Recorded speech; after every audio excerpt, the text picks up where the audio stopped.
Pop Culture Junkie is bringing you a special 5-part series celebrating the best of the 2010s. Let's face it, the last decade was a rough one, but thanks to pop culture, we got through it. On this episode of We Love the 2010s, the Pop Culture Junkies look back at the years 2010 and 2011. 2010 was the year that gave us these important questions. Could you please mansplain that for me? Would you like some A1 to go with that meat dress? What's the big deal with a double rainbow anyway? Pop Culture Junkie presents We Love the 2010s. The movies, the music, the television, the technology, The trends, the memes. We Love the 2010s. You create the world of the dream. We bring the subject into that dream, and they fill it with their subconscious. One of the biggest movies from 2010 was Christopher Nolan's Inception, starring Leonardo DiCaprio, a movie that made us unsure what was real or a dream, much like my college years. After watching Inception, I felt like that's when everybody in the world started trying to practice lucid dreaming.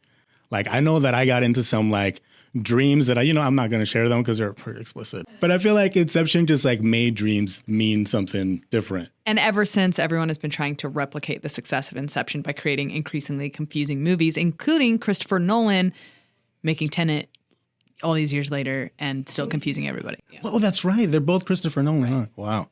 Well, I've never seen it, so I guess I'll just have to dream on that one. And we still don't know what the ending meant. You shot that man today. Man? We're no man. What the hell was that out your mouth just now? It wasn't a man. You shot him in the street out front, a man. Friend, you need glasses. It was a walker. 2010 was the year that The Walking Dead premiered on AMC. Yeah, I was only 11, so I was probably too scared to watch it. It's a streetwalker, Coral. A streetwalker. And you couldn't go trick-or-treating and Halloween parties. It was all zombies and Rick Grimes. I remember going into a Spirit Halloween and there was a sassy Rick Grimes costume and it was a sexy stripper version of a sheriff. There were so many other zombie movies. Is 2010, or at least that decade, the same time that World War Z came out? And oh yeah, zombies were everywhere. I will never forget sitting down to watch the pilot of The Walking Dead and being absolutely terrified the entire time. So still to this day, I think that first episode is some of the best television of all time. And Hayley's the only one still watching it. Absolutely. Holding down the fort for all the Walking Dead family. It's hard to believe, but before 2010, we also didn't have Instagram. I just posted all those pictures on MySpace before Instagram came up. Got to get that MySpace angle, put the camera 3 feet above your head, dark eyeliner, done, hot. Yeah, I can't remember life before Instagram, which is kind of depressing when you think about it and looking at kind of the impact that it's had. Yeah, people find their careers there. And using the internet, we're talking about Usher and YouTube and how making it big. At that time, I was against it. Instagram, Facebook. I was what is this stuff? I was totally immersed and I still am. Instagram gave birth to foodies taking pictures of their meals, which is really weird when you think about it. Even now, I'm I've never sat down and thought I need to put this food on the internet. Oh man, I snap every bomb meal I have and I'm I'm eating better food than you and everybody needs to know it. Yeah, you caption it, phone eats first. Some of the best Instagram things I watch are recipes and cooks making stuff to eat. Man, I'm going to scroll back to the very beginning of my Instagram and cringe later tonight. Memes are everywhere, still today, some of them better than others. And in 2010, a simple double rainbow meme went viral. Now people just love memes, and that's pretty much all we see every day. You can't tell a story if it doesn't have a meme. A homemade video uploaded to YouTube by user HungryBear9562 sat in relative obscurity until it was discovered by Jimmy Kimmel, and he put it on his show, and it went viral. And in the video, we see the real name, Paul Vasquez. See this guy staring with feelings of awe and wonder after witnessing a rare double rainbow in Yosemite National Park. And it went viral because he was crying in the background, apparently inspired by the radiance and vividness of the rainbow, and it just took the internet by storm. What does it mean? It's so beautiful. I can't believe that was like already 2010. I feel like it happened a few years ago. Every time anybody sees a double rainbow for the past 11 years, we all go, what does it mean? What does it mean? Does anybody embody the decade more than singer, actor, fashion icon Lady Gaga? The answer is no. In the year of our Lady Gaga 2010, she wore the meat dress to the VMAs, released the remix, collaborated with Beyonce on Telephone, won 5 Grammys, no big deal, and was named one of Time Magazine's most influential people. And that's the year of our Lady Gaga 2010 edition. Blessed be. Now, Woody, he's been my pal for as long as I can remember. He's brave, like a cowboy should be, and kind and smart. But the thing that makes Woody special is he'll never give up on you. Ever. He'll be there for you, no matter what. You think you can take care of him for me? For a long time, Toy Story 3 was the last movie in the series, and it looked like the end of Buzz and Woody's story. That was the first movie when I came back from the Caribbean. I hadn't watched a movie in a year and a half, and I came back, and that was the first movie I saw, and I was like, what is this traumatic business? I remember seeing this in the movie theaters with my mom, and the part where they are taken up by the trash can. She literally screamed in the theater, and I was so embarrassed. We all thought they were going to die. They're going to kill them all on screen right now. They're bringing back some trauma right now. Well, and they're all like holding hands and looking lovingly into each other's eyes. It was crazy because at that time, everybody was waiting for it because it was one of those things that you grew up with. If you, from the early 90s to that time, and I think that's why people were so connected to it because they are like, this is me. This is my childhood. This is like, I'm really letting this go. It almost felt like people were really saying goodbye to their kid selves. Well, now I feel elderly. Thanks, guys. I cannot wait to get to the Jersey Shore. This summer, everyone goes to the shore. Getting a Jersey Shore house is wild. That's when the shirts come off and the bikinis come out, and that's where you want to be. Jersey Shore made Guidos and Guidettes big in 2010. It actually premiered at the end of 2009, but it really dominated TV in 2010. And personally, I still think that Gym Tan laundry is a great creed to live by. I never watched this show. And even without watching it, I couldn't escape the clips. So you knew what it was, even if you didn't see it. Everybody remembers The Situation and His Situation, Snooki, JWoww, Ronnie, and, Ronnie's girlfriend. Sammy Sweetheart. Ronnie, stop. The Jersey Shore is iconic, influential television, and everybody needs to watch it. Also in 2010, Katy Perry released her album Teenage Dream, and the song California Girl was the biggest of the 5 hits from that disc. Other songs included the title track Teenage Dream, and of course Last Friday Night, or TGIF, and probably Katy Perry's most famous song, Firework. She looked amazing with the ice cream bra. 2010 was the year that men decided it was going to be okay to be romantic.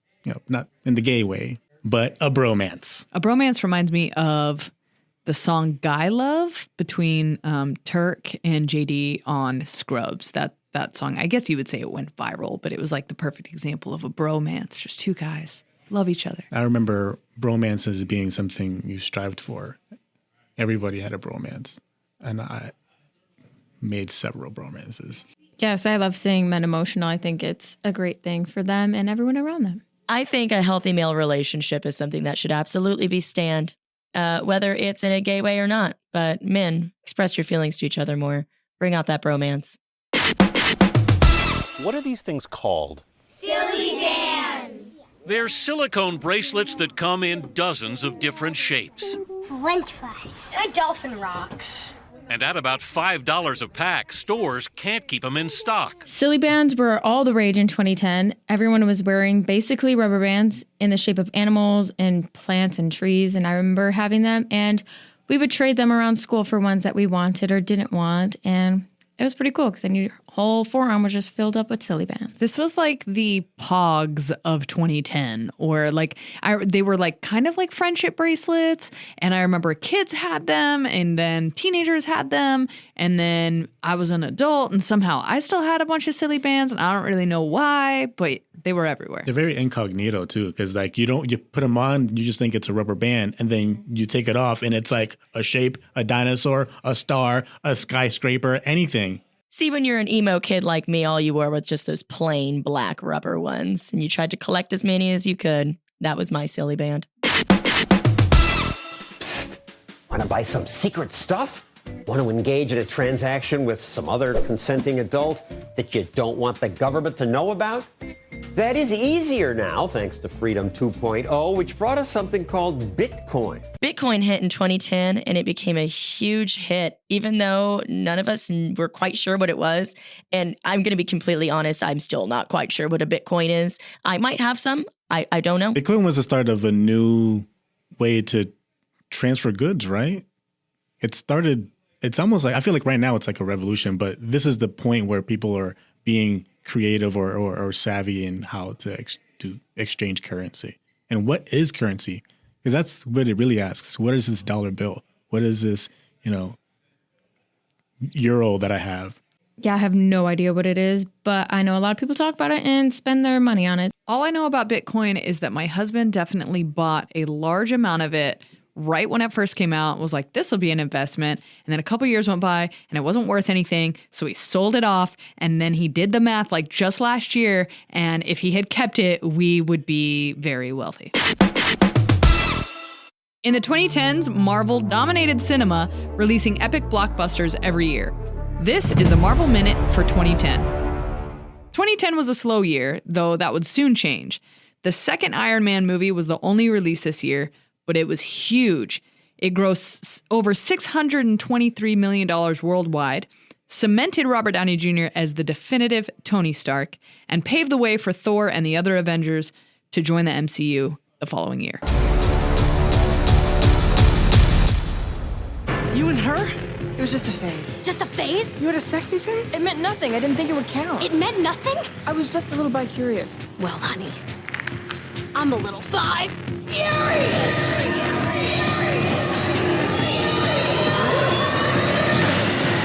A hero movie that wasn't so huge was Scott Pilgrim vs. the World, starring Michael Cera, directed by Edgar Wright, based on Scott Pilgrim by Brian Lee O'Malley. At the time, it didn't do very well at the box office, but it's become a cult classic, and Brie Larson is in it, and Brandon Routh is in it, and just every time I watch Scott Pilgrim, I think it gets better and better. Chris Evans is in it too, and he's just adorable. I think that each and every one of the evil exes, not ex-boyfriends, because she was a little bi-furious, are incredible. It wasn't your average superhero Spider-Man. It was just like this kid with a guitar and some like crazy like love story. We are sex bomb. We suck.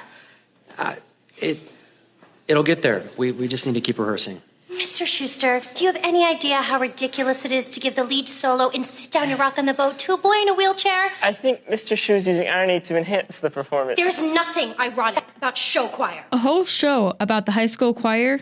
Why not?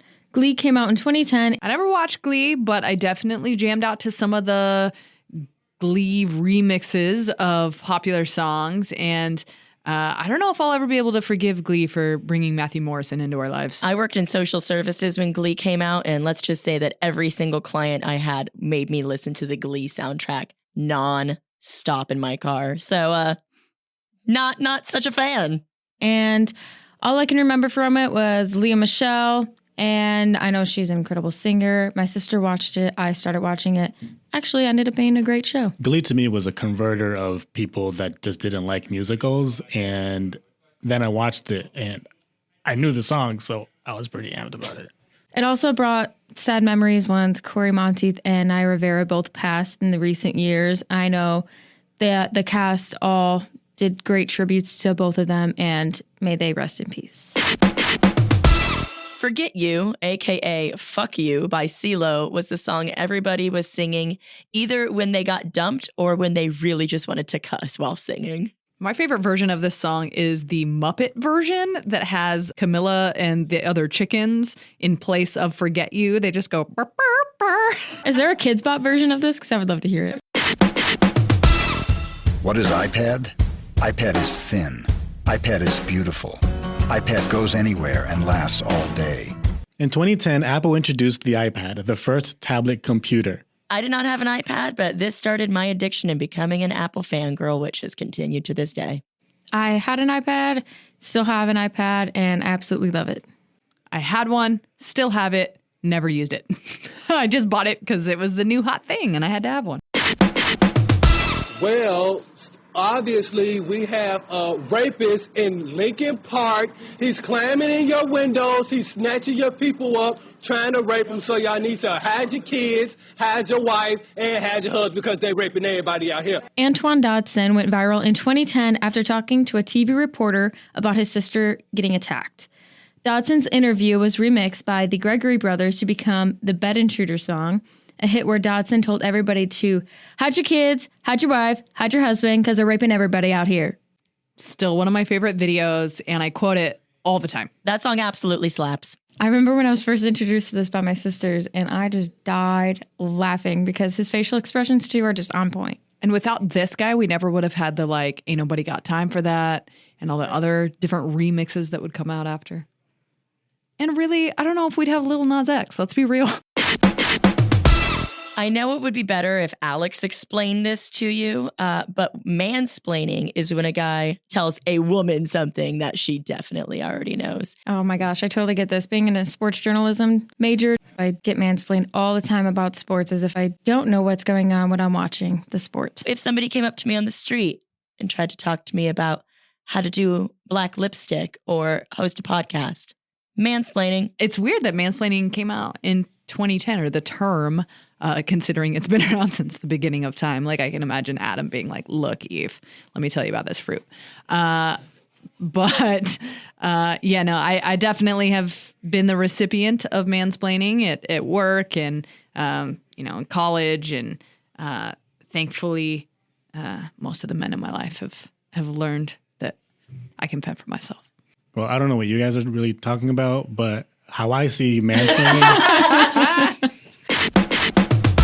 What do you call an older man who likes younger women? A man. But in 2010, we somehow decided we need a special term for a woman who dates younger men. Thus, the term cougar was born. I joke with my mom because she's a few years older than my dad, so I always call her a cougar. Don't know if she likes it or not, but I think it's funny. In 2010, cougars were goals. We even got a TV show called Cougar Town with Courtney Cox. And we had some famous cougars, I think, take the spotlight. Most notably, I think, was Demi Moore when she was dating Ashton Kutcher. I'm here for y'all cougars. Like, get yourself that younger man. Get what you need to get done.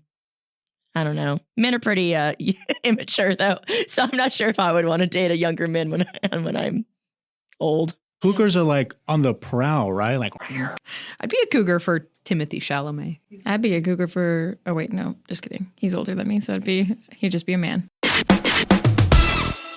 Before we say goodbye to this year, let's take a moment to remember what we lost in 2010. We'd like to say rest in peace to the following. Corey Haim, we lost a lost boy. The show Lost left us stranded in 2010. The Kardashian card, it was a scam, and we don't miss it. See you in hell. And that's a list of who and what we lost in 2010. It always hurts to say goodbye. That wraps up Pop Culture Junkie's I Love the 2010s, year 2010. Catch you in 2011. We love the 2010s.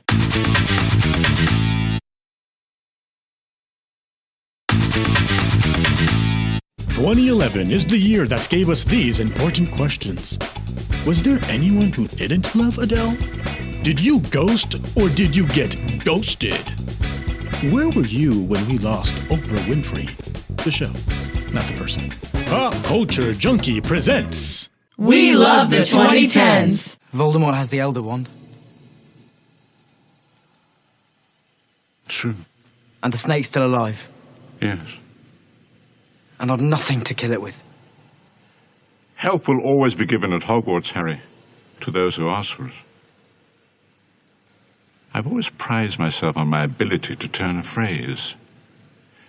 Words are, in my not-so-humble opinion, our most inexhaustible source of magic. Love them or hate them, 2011 was the year the last Harry Potter movie came out. It was Harry Potter and the Deathly Hallows Part 2. Pre-outwardly transphobic J.K. Rowling was such a time to be alive, y'all. We were thriving, and I absolutely cried my way through this movie. I'm a huge Harry Potter fan. I bawled my way through the books. I bawled my way through the movies. And this was back when J.K. Rowling wasn't problematic, and I could enjoy it without any sort of concern for who I'm supporting. And it was a good time. I miss those days. I definitely shipped Ron and Hermione hard. When we got to see them kiss, I was there for it. And then all these years later, J.K. Rowling would go on to say that they would be divorced. And it just added to the list of reasons I can't stand her. There is a continuing legacy of Harry Potter. The theme parks opened at Universal Studios. Harry Potter and the Cursed Child became a theater production that is still running. An official Harry Potter store just opened in New York City. And, you know, members of the cast are still very much alive and well on social media and inspiring current and future fans of Harry Potter to live on in its legacy. Was anyone bigger than Adele? In 2011, you couldn't go anywhere without hearing Rolling in the Deep. Yeah, I loved her first album. I thought it was very good. And I feel like she was a lot different than the artists that were out at the time. Woman's got a great voice and great hair. Not my kind of music, but she's talented as hell. I was slow to get on the Adele train. I think I didn't really start appreciating Adele until a few years later when Hello came out, and then that was everywhere. But going back, like, if you want to be in your feels at any moment in time, listen to Adele. Adele was great for me because she was growing up. Her albums were named after the age that she was, and I was around the same age when I was listening to it. And I loved her voice and automatically fell in love with her. She wasn't the skinniest or smallest singer out there, but she was always body positive, and now she is looking absolutely incredible in the body that she's in, and she's embracing everything that she has, and I truly appreciate that. She was looking right back then, too. So. Warning, the following program contains scenes of graphic stupidity among four friends who compete to embarrass each other. Impractical Jokers premiered in 2011, and it had everything from Joe Gatto, Sal Vulcano, James Murray, Brian Quinn, and they're all high school friends who do the craziest dares on each other. I have seen the Impractical Jokers at San Diego Comic-Con. They've gone there for different performances, and I actually met Murr without knowing who he was and without really appreciating who he was because I hadn't watched it yet. Impractical Jokers, hands down, the funniest show on TV. I did not start watching it till a few years ago, but it has become my favorite show because if you ever need a good laugh and you turn it on, you could watch the episode 20 times and still laugh every single time. If I'm having a bad day, I can turn it on and it will turn it around. My husband and I always joke that True TV, which is the network that Impractical Jokers is on, should just be called Impractical Jokers TV because it's the only reason that the network exists. Like, if you can turn on True TV at any given time of day and there will be an Impractical Jokers marathon, and they go on tour and they've written books and they do stand-up and they're just amazing. Great show. If you haven't watched it, get into it. When the craze began, it seemed like harmless fun. Planking involves balancing while stretched out on everyday objects or places, posing for a photo and posting it online. But when it became dubbed a sport, it soon became competitive, with people posing in ever more dangerous locations. It's hard to believe, but in 2011, just lying down became all of the rage. Planking was like the TikTok dances of today, except you're just standing or laying anywhere. Planking was pretty big with our friends. It was just a stupid way to take pictures. I'll never forget the Office episode about planking. It's instant classic. Planking is literally just laying flat on a strange surface and having somebody take a picture of it. Yes, definitely a flashback. I was in 8th grade at the time, and obviously as 8th grade preteens, we planked on the desks, the chairs, anywhere in the hallway, anywhere you could find a place to plank, we planked. It was great because it was so harmless. The challenge was just to lay on stuff. And like, you know, teaching high school just a couple of weeks ago, the big TikTok challenge was to destroy and steal stuff. It was called Devious Licks, and it was all about who could steal the biggest things. And we had students pulling up entire like toilets and stalls out of the bathroom. They pulled sinks out of the walls, all in the name of TikTok. So I would kill to go back to planking.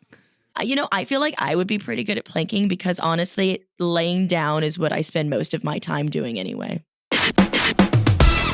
I expose people to magic. I expose them to something they're never otherwise going to see in their boring, normal lives. And I gave that to them. I may forget about them tomorrow, but they'll live with that memory for the rest of their lives. And that's a gift, man. Charlie Sheen went from reasonably cool to totally embarrassing in 2011. He may have thought that he was winning, but between Tiger Blood and all of his other crazy antics, he just proved how crazy he always was. Charlie Sheen is an enigma to me because I really want to dislike him, but my goodness, he must know that he's ridiculous. And he became so much more famous that year. And you know what? Props to him. I never cared for Charlie Sheen. I never cared for Charlie Sheen. Yeah, I remember watching 2.5 Men. I probably should not have been watching it at that age, but my dad always had it on, and I've literally despised him ever since I watched that because I just hated that show so incredibly much. A lot of snow cone makers really capitalized on tiger's blood as a flavor, and it became really, really popular that year. He's in Ferris Bueller's Day Off. Whew, he was cute in that movie. See, I've always been more of I've been more into his brother. I've been more of an Emilio Estevez fan. Or Martin Sheen, Daddy Sheen. These are just white guys to me. Are you a thirst trap? Who was a thirst trap? What is a thirst trap? I literally think my entire Instagram feed right now is nothing but just me posting thirst traps, and I'm proud of it. Thirst trap is a sexy photograph or flirty message posted on social media for the intent of causing others to publicly profess their attraction. I was never a thirst trap and will never be a thirst trap.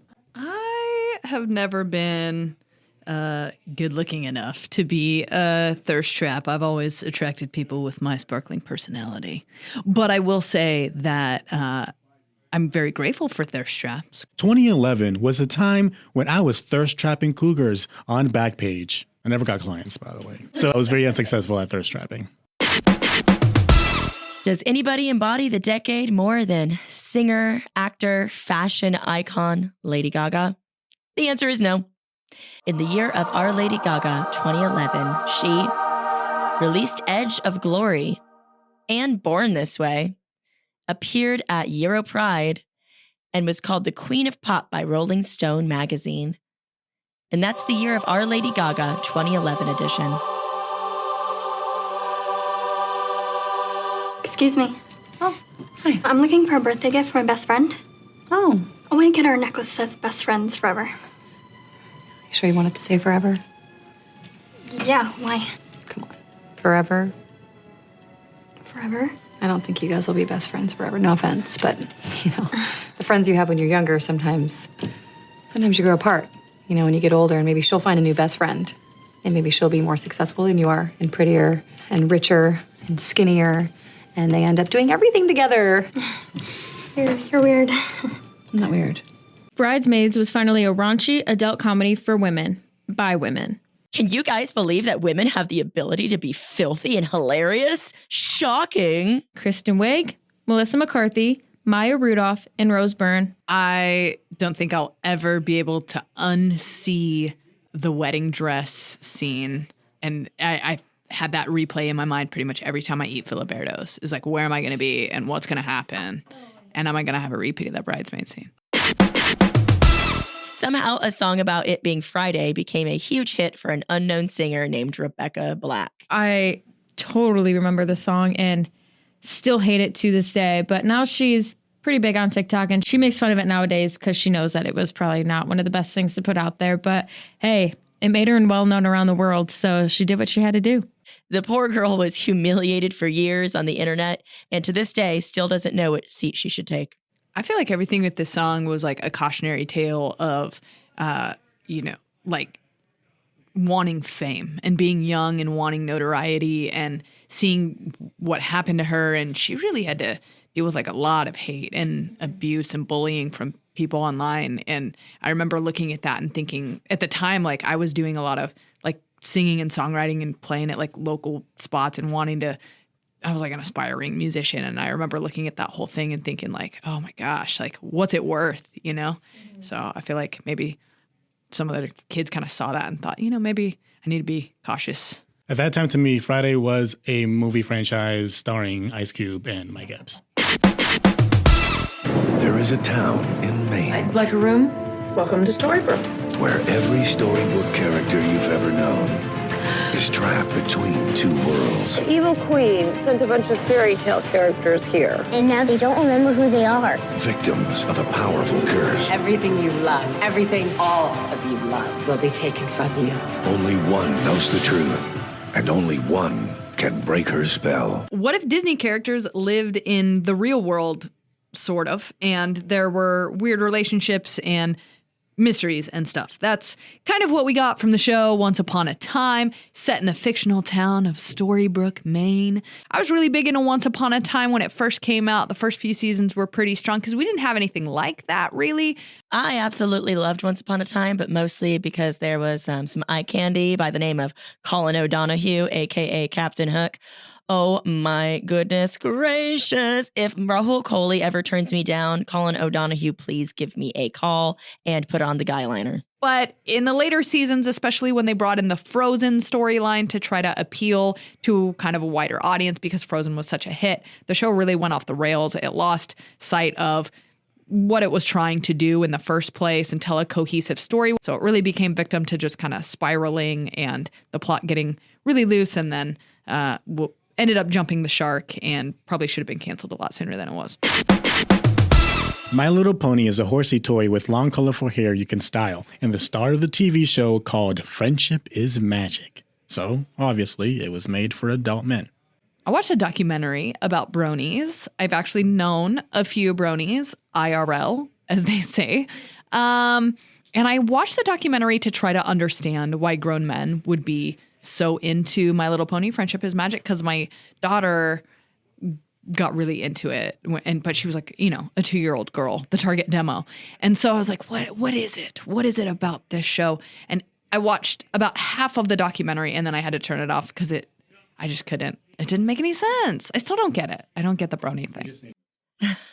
I am absolutely here for breaking down gender roles and people liking whatever they like, but I am sorry, the whole brony thing creeps me out. Honestly, I just, everything that they would say that they loved about My Little Pony, I kept thinking you can get that from something else that's made for adults. And some of them were so hardcore. I mean, they had the tattoos, they had their whole bedrooms were like bed sheets and pillows. I think it's somewhat, I mean, I don't, you know, everyone do you and live your own life. But I think it was somewhat of Arrested Development or kind of Peter Pan syndrome and not really growing up. I like brownies, not bronies. Also, I liked My Little Pony back in the early 90s. So let me just age myself a little bit there. And I was a 5-year-old girl. In the documentary I watched, bronies were grown men who really liked My Little Pony. They knew all the characters. They had seen every episode, some of them like multiple times. They talked about how they loved the plot and how it valued friendship, and they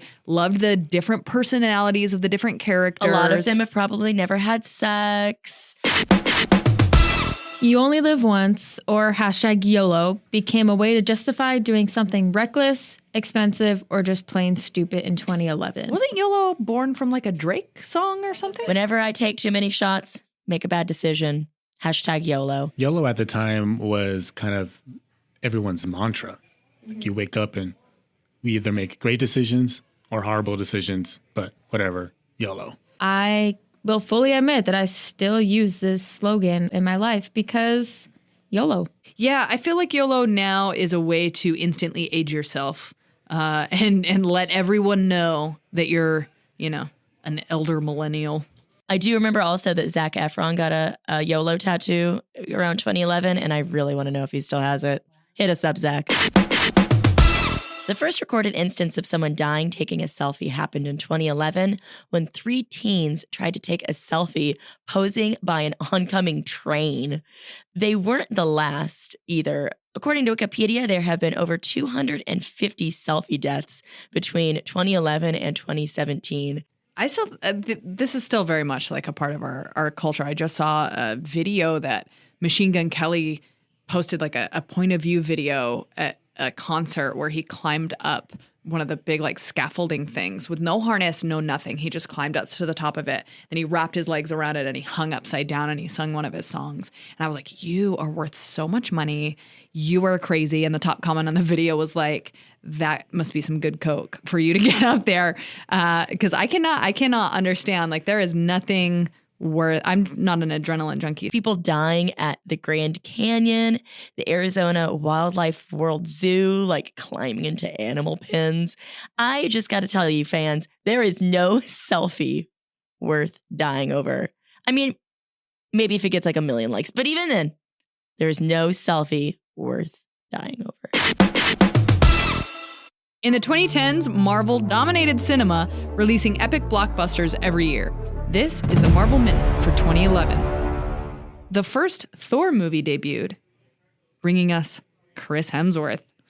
And Cap finally came to the screen in Captain America, The First Avenger. Nicolas Cage returned in the Ghost Rider sequel that no one asked for. And the sort of Marvel movie X-Men First Class came out and introduced us to a whole new cast of X-Men and included an epic cameo from Hugh Jackman as Wolverine. The guardsmen just rode in from the hills. They've captured a deserter from the Night's Watch.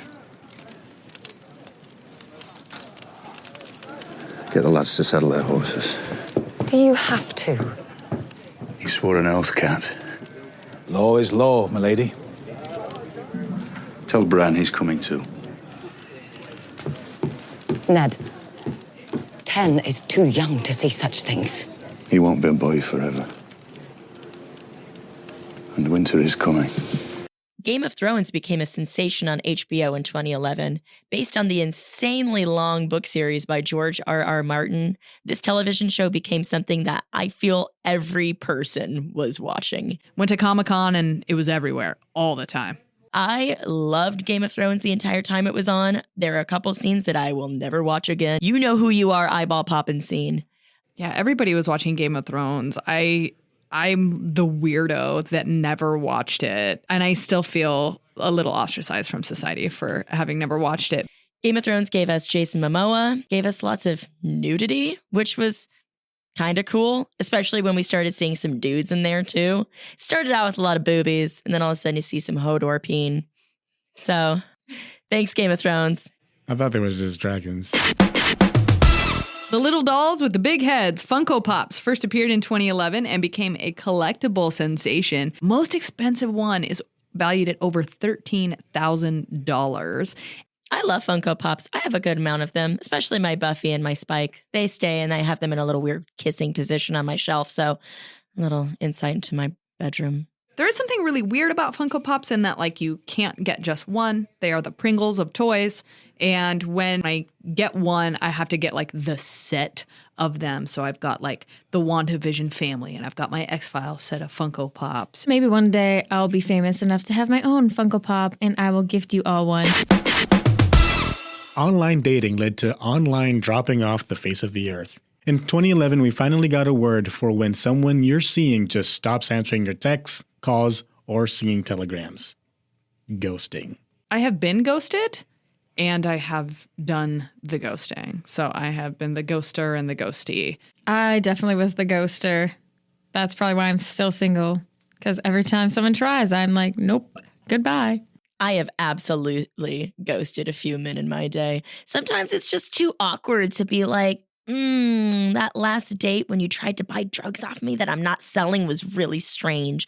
I'd rather just block you. It doesn't feel good to be ghosted because you feel like you deserve an explanation. And yet, as the person who has done the ghosting, they didn't deserve an explanation. So who knows? Maybe I deserved it. Before Kanye West, there was that other guy. Kim Kardashian's first husband was Chris Humphries, a man with the same first name as her mom, but we all know what happens with that. Jamie Lynn Spears. I completely forgot that this happened. Their marriage lasted a whopping 72 days and was, quote unquote, not a publicity stunt for their show, even though they both got paid to get married on E! Network. 72 days. I do think Britney Spears holds the record for her marriage. I think that was like only 55 hours. She did say that she does owe Chris an explanation because she was very rude about how the whole divorce situation was handled. But a Kardashian being rude, I can never see that happening.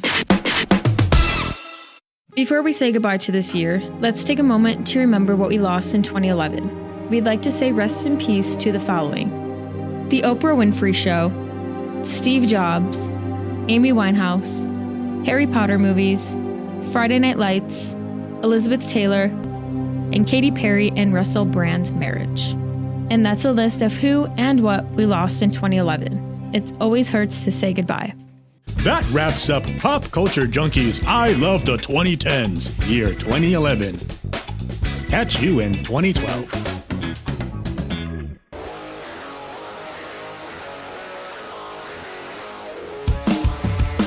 Pop Culture Junkie is a production of Pop Culture Entertainment Group. All rights reserved.